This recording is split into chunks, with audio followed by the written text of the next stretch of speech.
Welcome to the Talent Optimization Podcast, the go-to podcast for CEOs and HR professionals wanting to bridge the gap between the strategy and tactical implementation of talent optimization within their organizations. Through interviews, predictive index, and personal experience, your host, Tracy Shirk, helps you discover the facets of talent optimization from both a CEO and HR perspective to truly create the dream team for your organization. Are you ready? Let's get started. Did you know what you wanted to do when you grew up?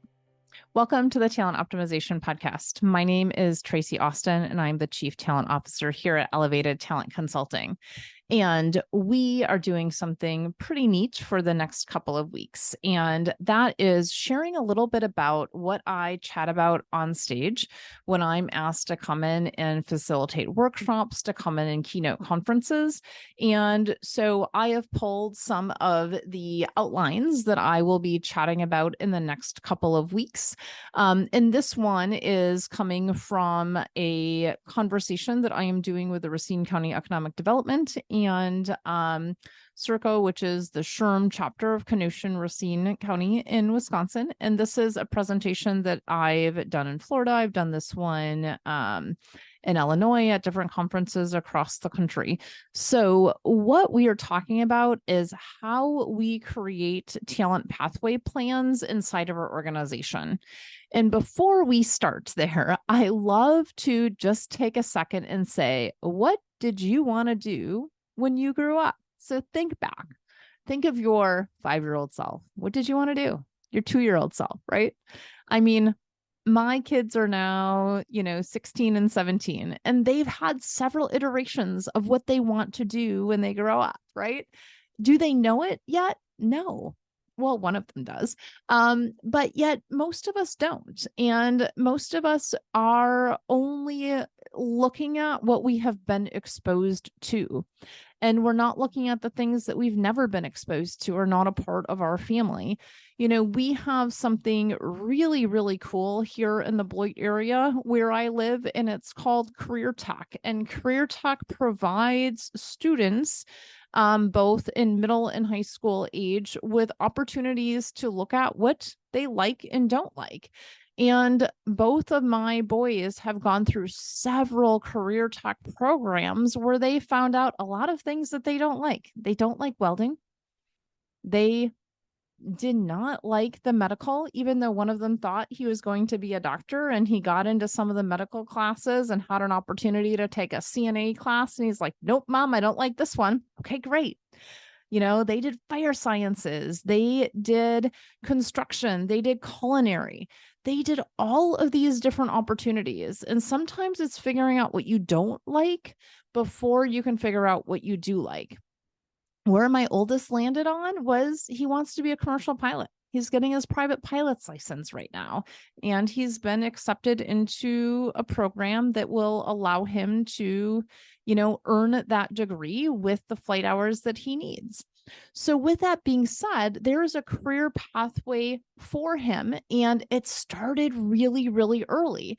So employers, as you're listening to this, I really would love for you to think about how are you attracting and providing opportunities for your staff to figure out what they like and don't like, especially the entry-level staff inside of your organization, because so often we fall into something by accident and not necessarily because we wanted to, right? My friend Steve Brown, who many of my HR professionals know very, very well, fell into HR by accident. I fell into HR by accident and training really by accident, which is more of what I do day to day, is that training and really developing those high performing teams. I wanted to go to school to be a physical therapist, and that was such a bad idea for me. However, I hadn't been exposed to what is the day-to-day of that.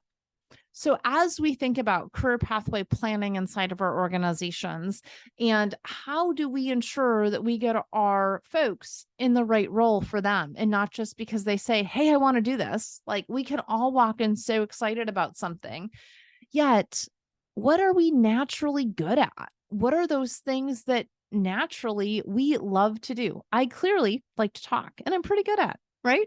So with that being said, when we can get folks excited about what they love to do and have that heart, that passion for it, because what we know is that when we're passionate about something and we understand the why behind it, we're much more likely to do it and do it well over time. Because this whole work thing, there's so many things we can do. I can do payroll. I'd rather poke my eyes out with a needle than do payroll because I don't love it. So for you, what are those things that you love to do? And here's what I want you to think about: your career path. What got you to where you are right now? Think about that very first job or that very first opportunity that you had. Was that babysitting? What did you like about it? What didn't you like about it?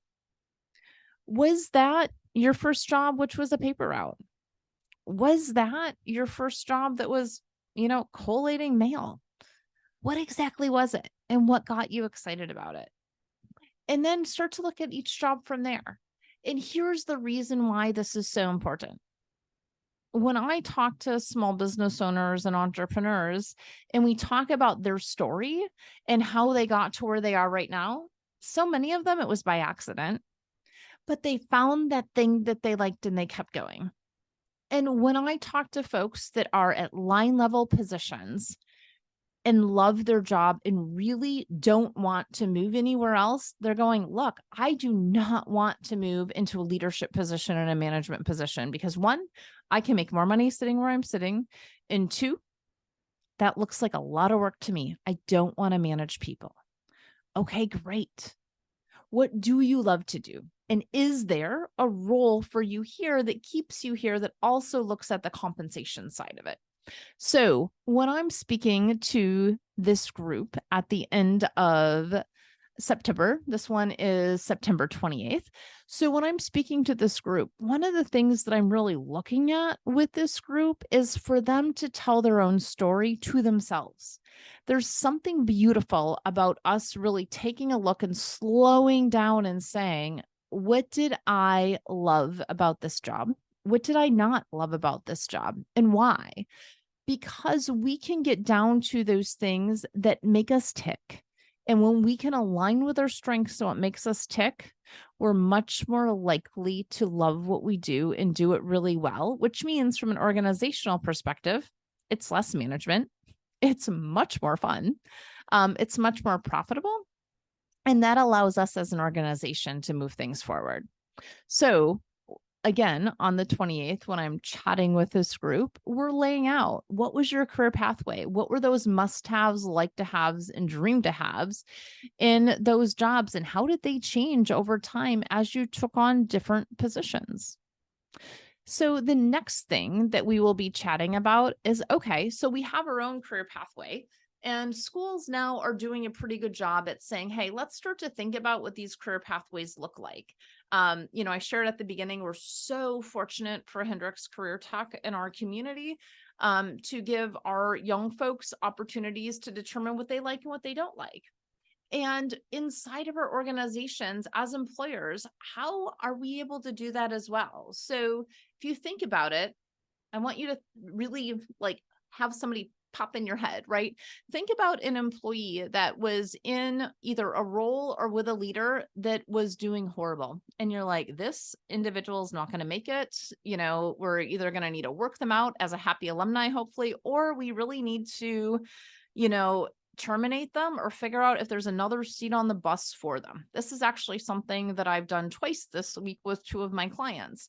And it's very specifically saying, hey, is there a role? Is there something in our organization where this individual would be a great fit for? We utilize the predictive index to help us determine that. So what is the natural behavioral traits of a job? And what are the natural behavioral traits of a person? And how do we match those together so a person's not turning themselves into a pretzel to do the job? Because it's not fun and we're not going to do it long term. And quite honestly, we probably don't do it very well. So when we create career pathway plans through an organization, we're really looking at, hey, where's the entry level? Where can you grow from here? And is there a people management track? And is there a specialist track where when you're really, really good at your job, we have, as a society, have tried to push them into people management or pull them in or force them into people management. Instead of saying, hey, can we do project management? You're really, really good at your job. Is there a way that we can utilize that very specifically so that there's growth opportunities and you can still love what you do and you don't want to manage people? I get that. And guess what? We can typically look at your predictive index and say, you may not want to manage people, and that's okay. So let's figure out what is the role for you and what's the growth opportunity for you. And so in this workshop that I'm doing on the 28th, and that I've done several times, and I would love to do it for you in your organization as well, is really laying out what are these career pathway plans. And what it ends up looking like is it ends up looking like a map where we take almost that org structure of those positions and we map out where are the opportunities for growth. It may be, cross department where it almost looks matrixed, right? It may be, elevating into, at some point we shift into a people strategy or a people management track. And sometimes we shift into a project management track or a specialist track. And both of those are phenomenal because we need both and we have to have both in our organization. And that valuing of both becomes incredibly important to our organizations being successful and the culture that we are looking to create. So when we have that, not only are we creating that talent pathway plan, we are also creating a talent development plan. And what's really fun about talent development plans is the impact that it has on employee engagement. And employee engagement is, essentially what is that gap between what I have to do and what I want to do inside of my role? Because I think we've all seen the individuals that are there doing the bare minimum that they can do. And guess what? If they're doing the bare minimum and it's what the expectation is for the organization, that may be fine. Yet, if we want to raise the bar a little bit and we have that bare minimum actually at a decent level and clip, great. And the goal here is that we start to shrink that gap between have to and want to inside of our organizations, and that the folks that are there are engaged and want to do the work, because that then becomes contagious for everyone that's there and that develops our culture. So one of the things that's pretty amazing is when we start to look at talent development. Here's some recent statistics. Employees who have access to professional development opportunities are 15% more engaged. Retention rates are 34% higher among organizations that offer employee development opportunities. And 58% of employees, 62% of millennials and Gen X say that professional development contributes to their job satisfaction and is a major factor in retention. So if you think about who's leaving your organization and how do we retain them, right? 58 to 62% of staff say that professional development actually contributes to them staying at an organization. And 74% of employees state that a lack of employee development is holding them back from reaching their full potential. So how do we support employees in reaching their full potential? Creating talent development plans that are aligned with pathway plans for them to move forward in their career. Remember in the last podcast, I talked about how do we win the war on talent? We offer our employees a career, not just a job. Every organization out there is offering a job. You can offer a career. What would it look like to offer that career? So to offer the career, we first need to lay out what is the career pathway plan that we have through our organization that really maps for them. I can go from, an entry-level accounting position to a senior accountant position to a controller position to a, wherever that is in the organization. That allows them to see there's a path. So what is the path that gives them the training to it? What is the path that tells them the performance expectations? What does winning look like? And that's something that's so incredibly important, is if I know what winning looks like and it's really clear to me and I know that I can get there, that it's achievable, even if it's a bit of a stretch, it's achievable. I'm much more likely to be engaged and go after that. So that career pathway plan aligned with a talent development plan allows us to create the structure for the employees to say, do I want to go here or not? Right? And that builds a pipeline through the organization, which allows you as the leader and as the HR to, essentially retain the institutional knowledge that you can't buy, right? You can't buy institutional knowledge with a new person coming in. We're training it, we're learning it, it's taking years. But if we can grow individuals and create these pathways, then guess what? We're continuing to build institutional knowledge, especially when they're going back and forth between different teams. So some examples of teams of individuals going back and forth between might be service delivery and business development. Do you know how many issues happen between service delivery and business development, right? Where business development on the front end is promising all these things and service delivery on the back end is going, we can't deliver that. Well, if we start, moving individuals through the ranks of an organization so that they are, have jobs for 1, 2, 3 years in each of these departments as they're growing up, right? Professionally, as they're growing up inside of an organization and as they're growing up in their career, we're instilling institutional knowledge. We're creating amazing relationships across and through the organization.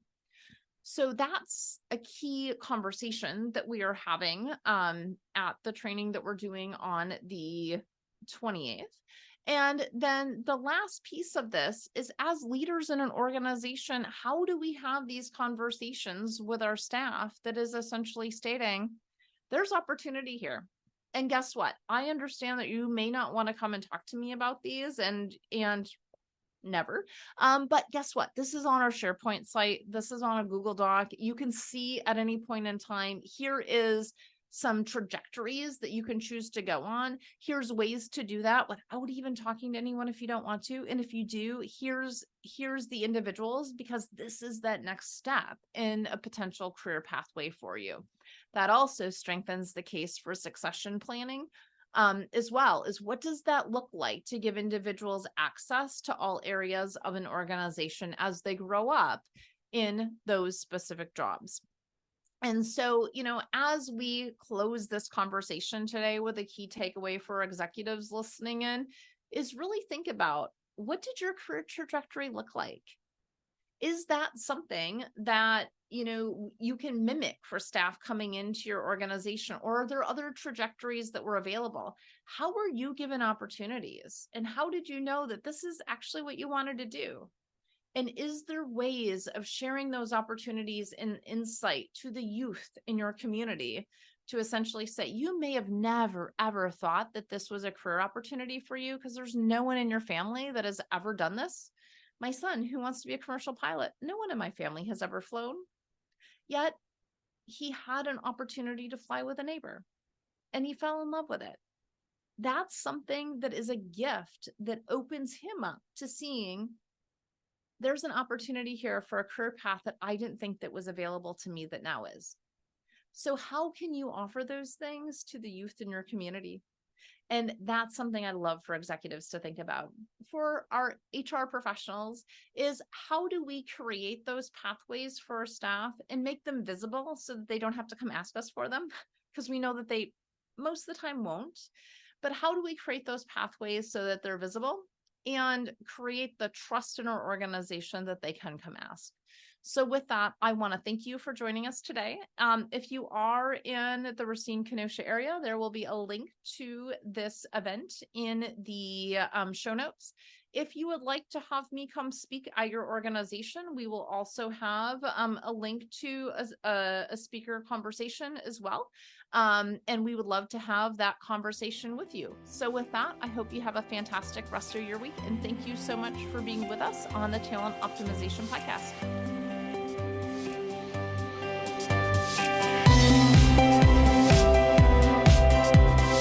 Thank you for joining us on this episode of the Talent Optimization Podcast. You'll find more tools and resources for CEOs and HR professionals looking to bridge the strategies versus implementation gap of talent optimization at elevatedtalentconsulting.com. We've also created a free, valuable resource for you to begin bridging the gap called the Talent Optimization Foundation Membership Program. You can access it for free at elevatedtalentconsulting.com/foundation. Be sure to tune in next week for another episode to learn more about talent optimization and creating a dream team for your organization.